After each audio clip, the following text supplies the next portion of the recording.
Hello, I'm Fox Statler.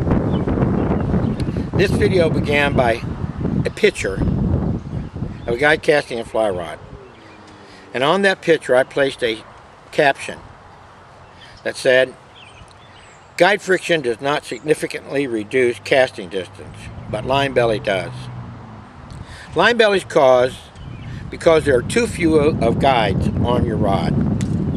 Now that rod, if you go back and look at the picture and count, there are 10 guides, including the tip top. In my personal opinion, I don't think 10 guides are enough for a 7-foot rod.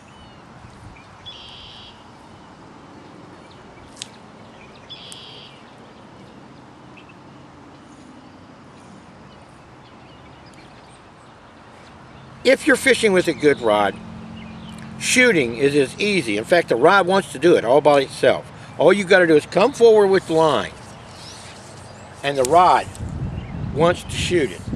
Whether you do anything or not, you don't even have to flick it. It'll take it, it'll shoot it, it'll carry it. All you have to do is let go of the line.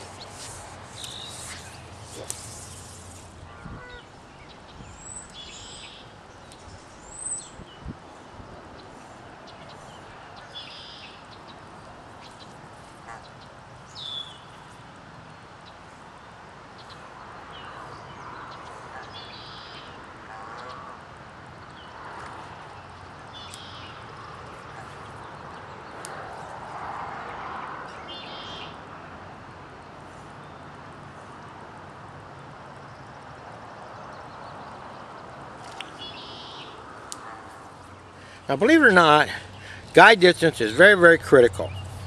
If you're a nymph fisherman and you reach cast, that's when the fly is going away from you. The distance between the tip top and the first guide is very critical. Because if that distance is too large and you get a line sag there, every time you reach, you'll get a loop. And that loop will kill your reach. If you don't have enough guides, then it consistently hangs right there, regardless. You know, let me put my line here on this pier. There's no weight on this hardly. And I want you to look. There's still no line sag in my rod. If you're fishing a good rod, they usually, most often, and good rod builders will put a guide right on the ferrule. This makes the rod bend on each side of the ferrule, and it keeps from breaking your rod. Now, what happens between the butt guide and the tip top determines everything about your distance.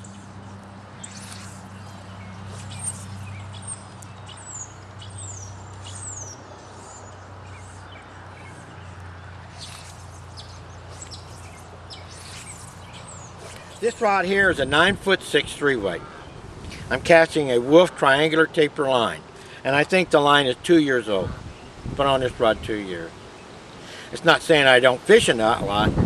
I'm saying that I have found a way to make lines last longer. This rod has 17 guides. Now, 17 guides may sound like a lot to you, but they are the lightest possible guides I could find. Okay? And the casting performance is unbelievable.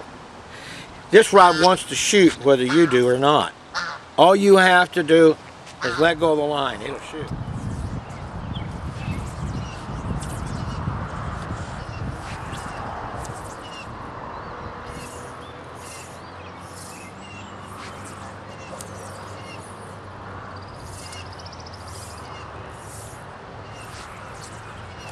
Now, I build rods right and left-handed, and this one's under $400.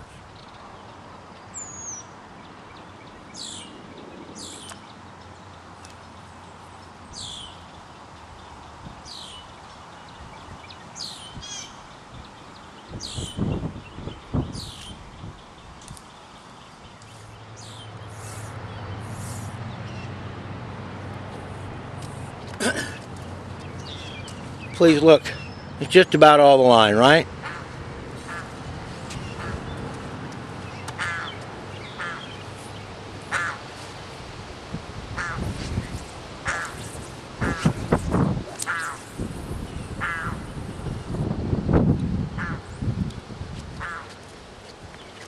Happens every time with a good rod. Under $400. Check out my site. Fox Statler. The name of the site, willowford.net.